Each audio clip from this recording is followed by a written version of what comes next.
The question is, do you agree that Scotland should be an independent country? For me, the principle that we work best when we work together. Well, they didn't. Very serious. The referendum. It seems to me that they're not dealing with the issues. Hello, this is Scottish Independence podcast number 51, and for this episode I spoke with Patrick Harvie, MSP and the co-convener of the Scottish Green Party. We spoke about the new Green Yes document that's been launched and some of the interesting proposals that are in there. You'll also find that some of those ideas that are in there differ quite greatly from some of the other visions for independence that have been set out, so it's well worth a listen. So we'll go straight to the conversation and I'll have a wee word with you at the end. Hello Patrick, nice to have you back on the podcast. Nice to be here. Yeah, it's been a while and there's been a lot of things happen since then. Have you had all your questions answered with the answer of Danny Alexander the other week with St Mirren? Appears that's the positive case for the Union. I don't know if you caught that. I didn't know. I'm afraid I'm not much I tend to phase out when people start talking about football, I'm afraid. It's not really my cup of tea. Well, that was the bizarre thing. They weren't talking about football. He was asked a positive reason to stay in the Union, and he said something along the lines of, you can support St Mirren. Well, I mean, there's desperate and there's desperate, isn't there? You know, there are good arguments for the Union, and there are good arguments for independence. I tend to be one of these people who wants to emphasise that there are benefits and risks, opportunities and risks, whichever choice we make. I feel pretty strongly that the opportunities outweigh the risks with a yes vote. But I think both sides should be honest and recognise that this is not an automatic thing for a lot of people. And many of the people who are yet to make their decision are weighing up what they see as a strong case for both choices. And I think we need to meet people on that ground. Absolutely. So one of the things we can come to, I asked you to come on the podcast about the Green Yes document which has been produced, and it gives a lot of the opportunities that we could have. And one of the things that struck me immediately was you're talking about not just changing sovereignty or these things, but building a political culture capable of transforming things. Could I just tie you down a bit on the specifics of that? What kind of political culture and how would we go about beginning to construct such a thing? Well, I think a lot of people, even before the economic crisis that led to the current recession that we're struggling out of at the moment, a lot of people recognise that there's something fundamentally broken about our political culture.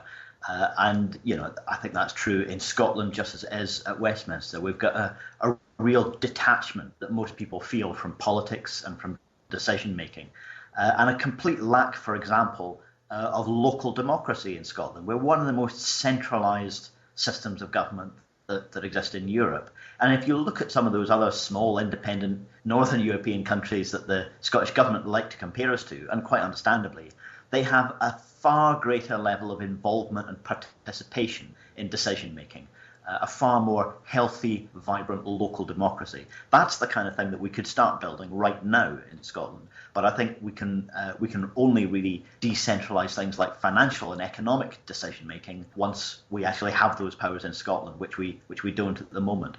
So, you know, we can make steps in this direction now, but I think if we get into a debate about independence, if we get into a debate, for example, about a written constitution, a document that can hold governments accountable, that can fetter the power of governments, a document that allows citizens to hold their governments to account, and that enshrines and entrenches local democracy as opposed to the power of central government. That's the kind of change that we could get into, which actually starts to take power out of, you know, what, in all honesty, are pretty small cliques called political parties. Political parties don't really represent the wider population effectively at the moment. With this decentralisation process, when this has come up before, we've talked about this might need a certain level of political education. And I know this is very dangerous territory because people start to think about political re-education and kind of the more despotic regimes. But apart from putting something like this into the constitution and having a certain level of decentralisation, doesn't there need to be some kind of educational campaign to show people the benefits of actually having the power to get involved? People are so turned off to politics that showing them the benefits of being involved, isn't that an important thing that would have to go along with this rather than just writing it into a constitution? Absolutely, but I think if we develop a constitution in a very participative way, if we don't simply have politicians sitting in Hollywood writing a constitution, but we have a national debate that's participative, that crowdsources the constitution, if you like, that encourages people to talk about the kind of Scotland they want to live in, I think that's the beginning of that re-engagement. Citizenship education is a term that quite often gets used just to mean something quite narrow, something that's limited to a handful of issues. Really, we should be encouraging the idea that citizens are active participants in a society. And I think if we had a broader approach to what citizenship education means, that it's about encouraging and empowering people to take responsibility and to take power within their own lives and their own communities, we really could start to see the ability for people to transform their own communities, their own lives, rather than thinking that every problem is government's fault or big business's fault. And do you think that before we even get to crowdsourcing a constitution, do you think the debate itself has sort of begun this process of reinvigoration? Well, I'd like to hope so. In some ways, we'll know that once we see what the turnout is like, and once we see how many people start to change their position in the last few months. And there may be people who change their position in either direction in the last few months, but I think there's a great many people out there who are giving themselves the time, who don't feel that they have to make a decision right now, and they may engage more actively in the short period before the referendum itself. Just to come back to the document, so are there specific plans from the Green Party regarding the decentralisation? How would you like to see local authorities split up and begin to work? Are there any models in other countries and places you think we should follow, or do we need a particularly Scottish recipe, if you like? Well, we'll be publishing more detail on that during February, actually. But in general, we're trying to take an approach which won't simply be about breaking up existing authorities or redefining boundaries again, because that in itself has been part of the problem. Every few years, or every 10 years or so, you get this reorganisation, and it's a disruptive kind of process to go through. It's an expensive process to go through, and in itself, it doesn't solve anything. So what we want to do is to start to engage people in making decisions in their own locality, giving power to community level. Now, that might be power that currently resides in central government or in local government, but it's not just about abolishing local authorities. It's about trying to figure out how the existing structures can start to decentralise their own power. So, we'll be working on specific proposals and launching those during February. And to move back to the Parliament level, one of the things in the document is you talk about, will Holyrood be able to deliver? You've talked about 4 sessions of the Scottish Parliament have voted to keep the NHS, but do you think that would continue after independence? Like you said at the beginning, there's benefits and risks of both options, but with the speeches from some people in Labour, the end of a something for nothing culture, do you think if there is a no vote that situation might continue, or are we in for negative changes there? Well, in some ways, the greatest challenge would be, if there's a no vote, how do we start to take the ideas that have been percolating through Scottish society during the referendum campaign? How can we still activate any of that? So ideas like the Common Weal agenda that the Jimmy Reid Foundation have been working on, there may be elements of that can still be worked on, not the whole of it. If there's a no vote, how do the progressive forces in Scotland start to think what can still be salvaged out of this? How can the referendum campaign still be turned to something useful and constructive? Obviously, if there's a yes vote, there's far more opportunity to act on a lot of these ideas. I suppose if there's a yes vote, though, the one thing that I'm still concerned about is capacity.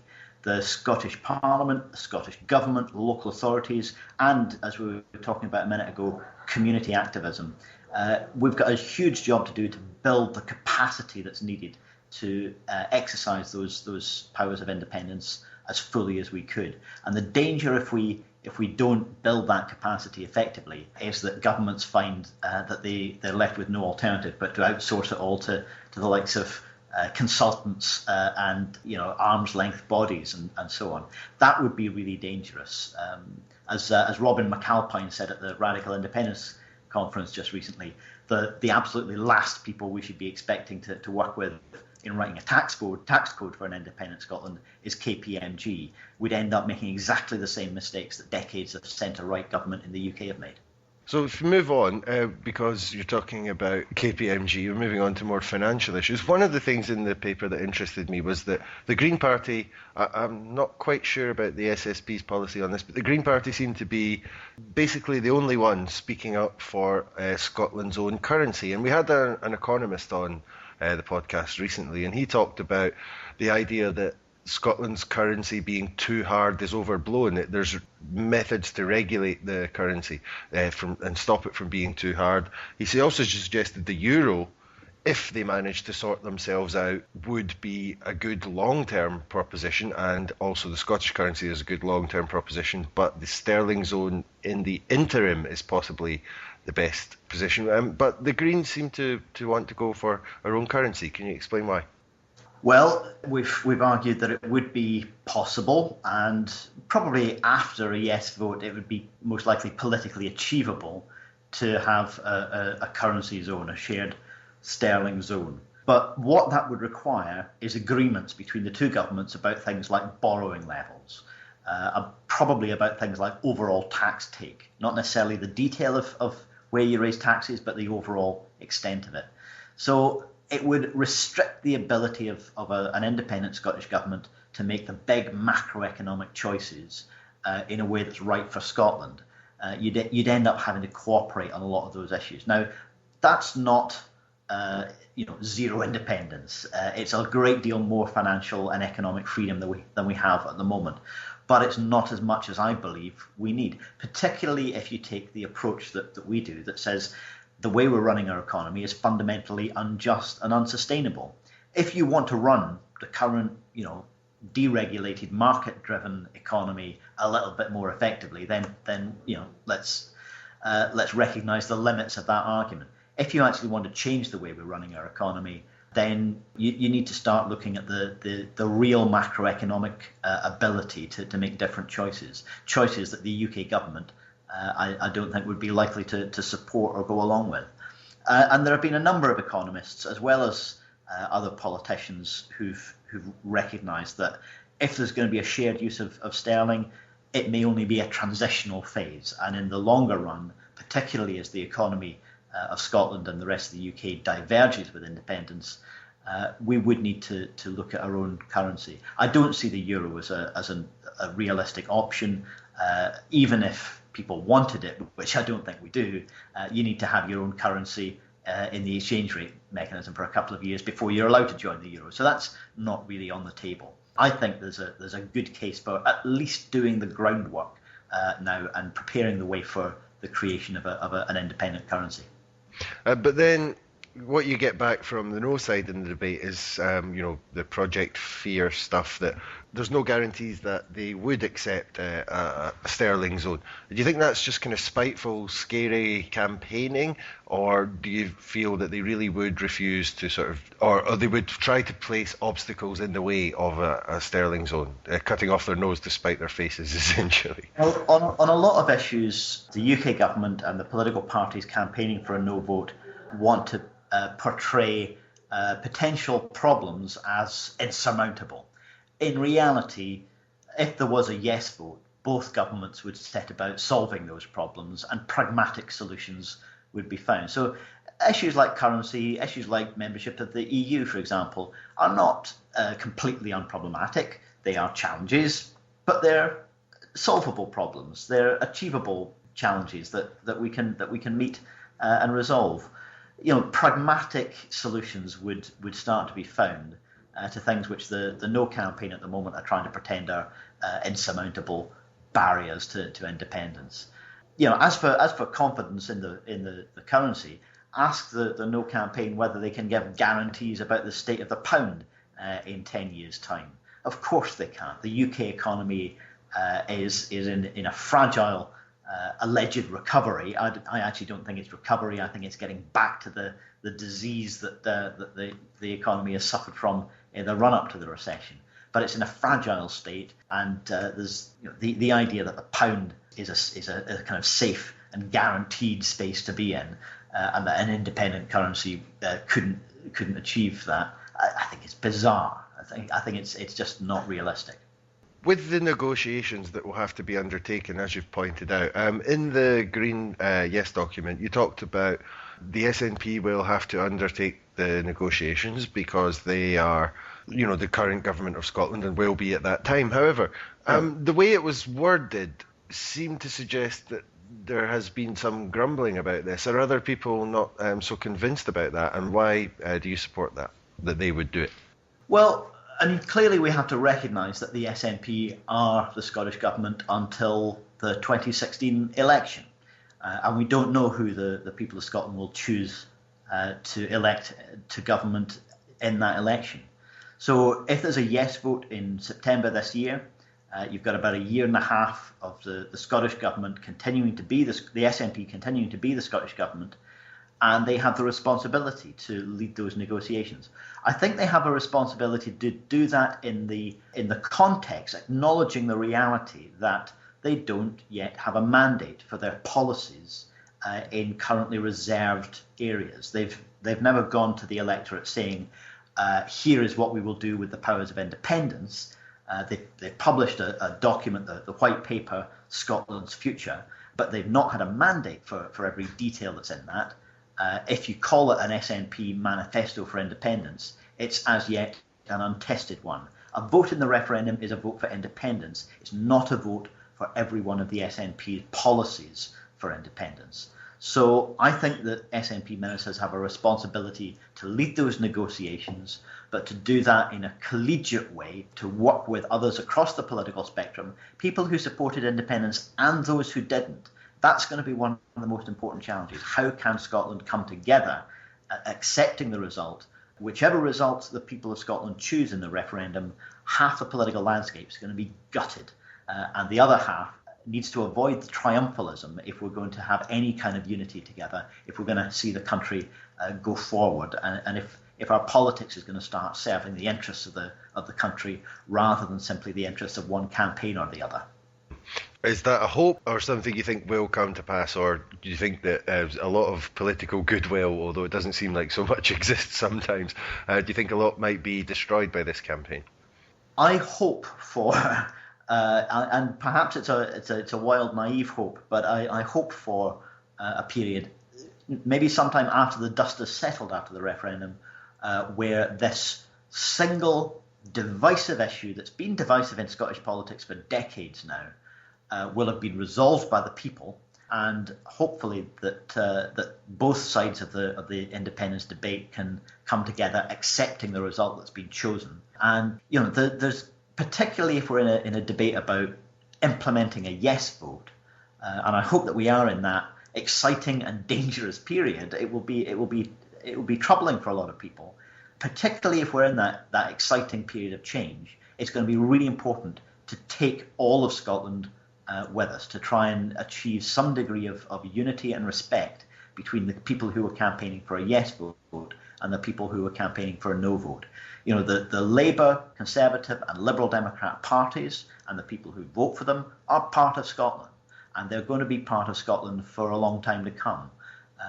Having an overly triumphal approach by the winning side, if there is a yes vote, I think would do more damage and alienate a lot of people, when in fact, if Scotland's going to become independent as a united country, as a strong, confident country, it's going to have to try and find a way to take everybody with us on that journey.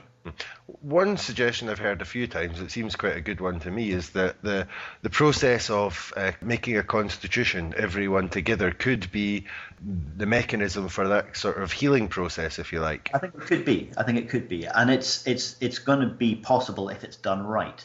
And I think my personal view is that process needs to begin earlier than the SNP is suggesting. They're suggesting that process begins after the 2016 election. Well, that's a year and a half of people waiting and wondering. I believe that we should let the dust settle for a couple of months after the referendum, but perhaps early in the new year, recreate the constitutional convention and try to bring together not just the political parties, but civil society as well, the trade unions, community organisations, and begin that process of debating how we manage this transition collectively, how we take care of one another through it as well, because there will be people who feel very frightened about it. And we need to make sure that we address those concerns rather than exacerbate them.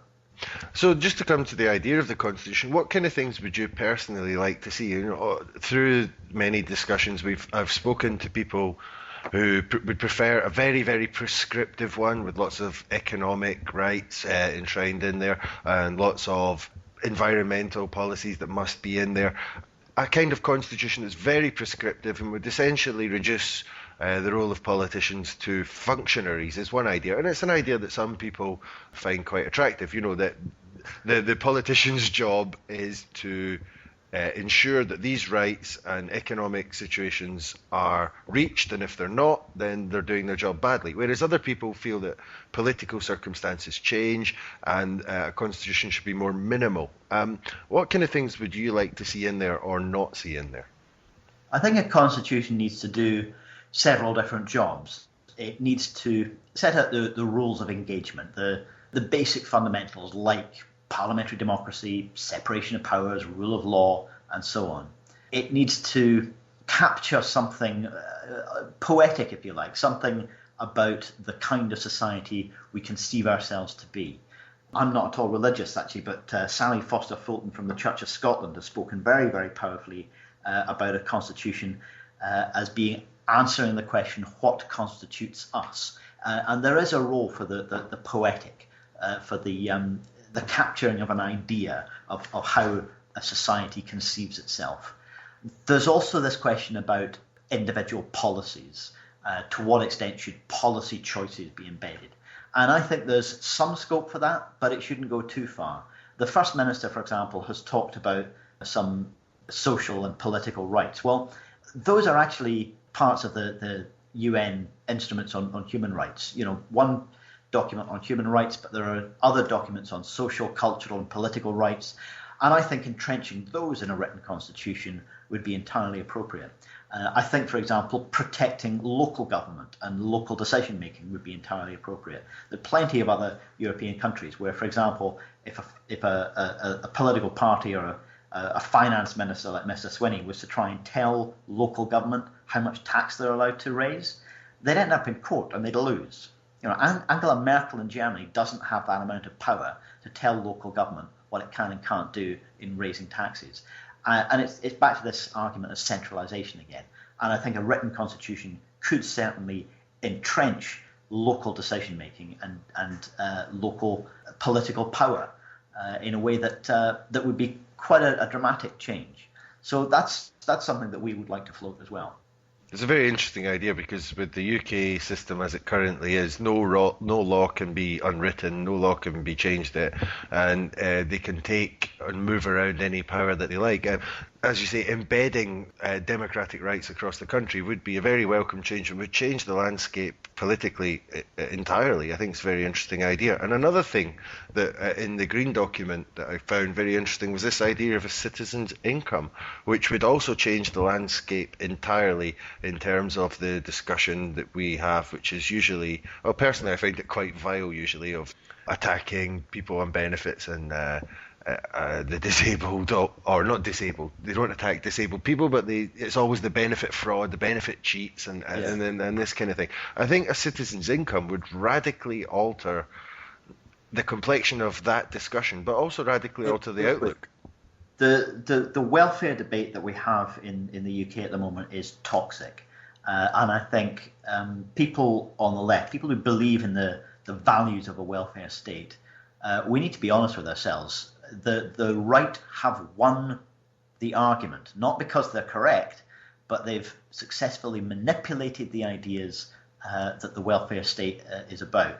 And they've used divisive language very, very deliberately, very, very consistently for decades now to make people fear one another, to reduce empathy in our society, and to reinforce the idea that there's those who give and those who take from the welfare state.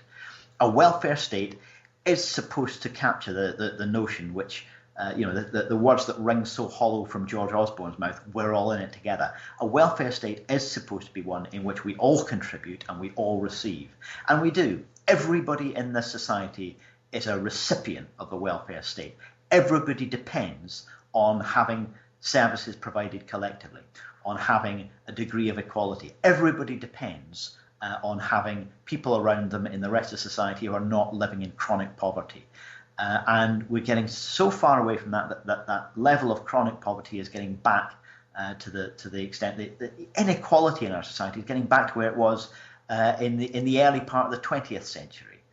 So we need to change the terms of the debate about welfare, and we need to reinforce the argument that a welfare state is one which includes us all, which looks after all people, and which we all contribute to and we all receive from.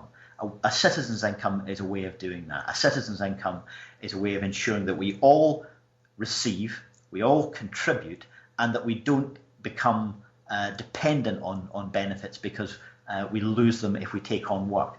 Many people taking on work, perhaps balancing it with caring responsibilities, perhaps balancing it with parenthood, perhaps balancing it with education, taking on a bit of work, are no richer for doing so because we're subsidising poverty wages and we're using the welfare state actually to benefit the corporations that pay poverty wages rather than to benefit human beings. A citizen's income would be a radical way of transforming the relationships between people who contribute to the welfare state and people who receive by making sure that we all do both. Yeah, I think it's a great idea. And as you said, inequalities going back to the early part of the 20th century, more or less the last time that large corporations were given completely unfettered access to markets and weren't controlled or regulated in any way. It seems we don't learn from history as much as we should. But with this citizen's income, what kind of level, for example, per month would you think would be good? And just more, and how would it be funded?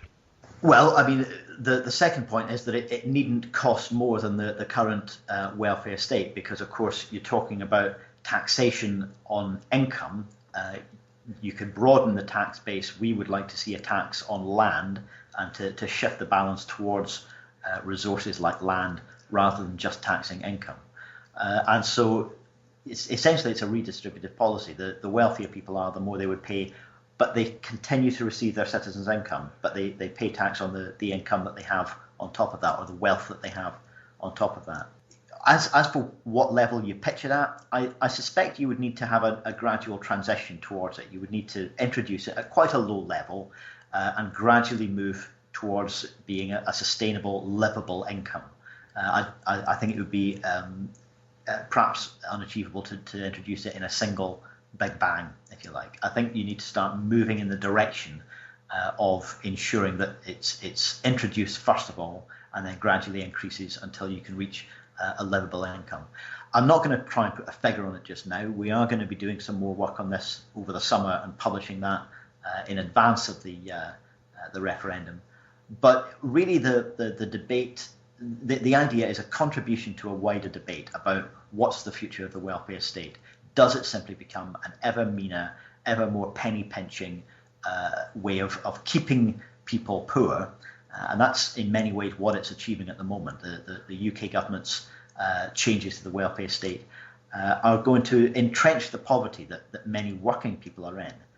Or actually, do you want it to be, reducing the gap between rich and poor, actually having a fairer, more equal society? That's a deliberate political choice that needs to be made. It was made after the Second World War. You had several decades of reducing inequality, not by accident, but because people chose it. And we need to choose it again. Our society needs to be asked this question: do we want to work towards greater equality? Because tinkering around the edges is not going to achieve it.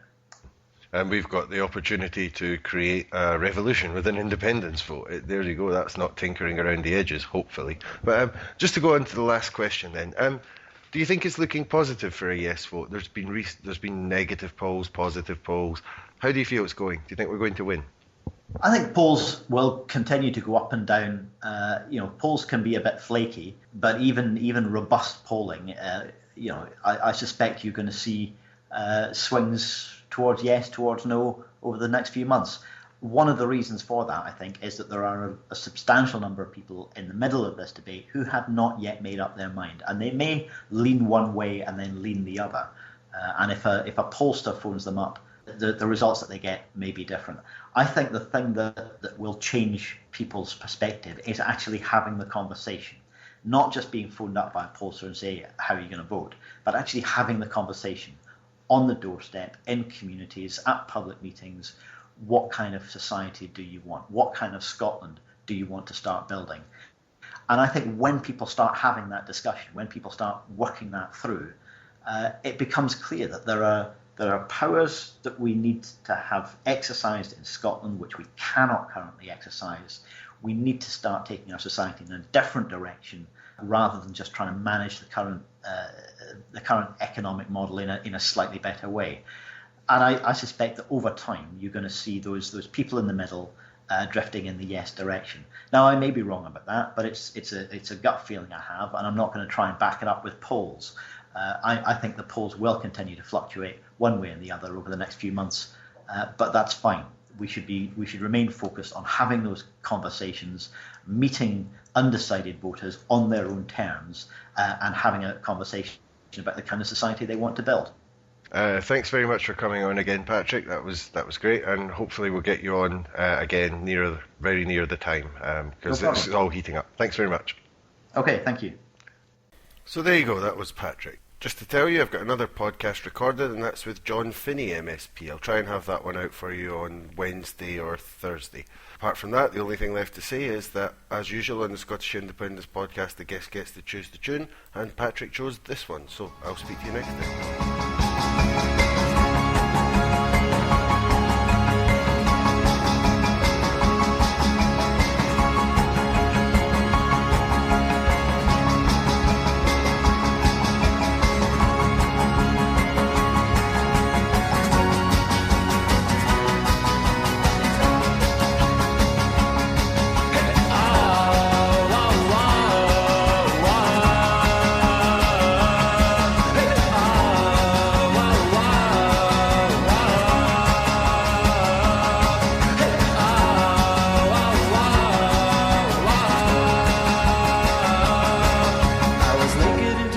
On the morning of my ceremony,